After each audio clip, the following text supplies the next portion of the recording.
Tu ne peux pas marcher avec Dieu et vivre les mêmes choses qu'un païen qui ne marche pas avec Dieu. Il y a un problème. Frères et sœurs, écoutez-moi. La vie chrétienne est une vie de miracle tout le temps. C'est-à-dire, ce n'est pas une vie comme aujourd'hui, on voit des chrétiens qui se battent pour avoir des choses. La plupart des chrétiens aujourd'hui est sale.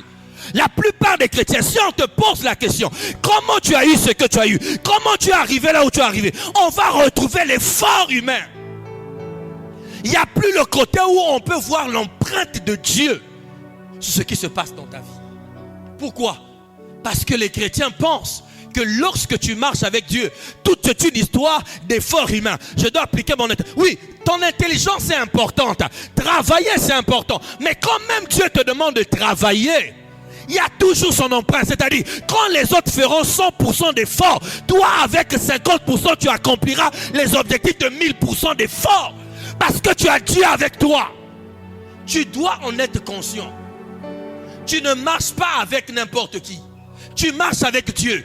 Tu ne peux pas marcher avec Dieu et vivre les mêmes choses qu'un païen qui ne marche pas avec Dieu. Il y a un problème. Il y a un problème. Il y a un problème. Le problème, c'est que lorsque Dieu nous visite, on ne sait pas saisir l'occasion. Vous savez pourquoi les gens font des trucs bizarres, commencent à aller consulter les féticheurs? Il est chrétien, va consulter les féticheurs. Parce que c'est simple. La personne ne bénéficie pas de la visitation divine. Quand tu as compris Dieu, tu as vécu Dieu, tu as goûté Dieu comme dit la Bible, comment tu vas rentrer dans la maison d'un féticheur pour avoir quelque chose? Comment tu vas te corrompre pour avoir un travail? Comment tu vas livrer ton corps pour avoir un homme? Comment? Parce qu'on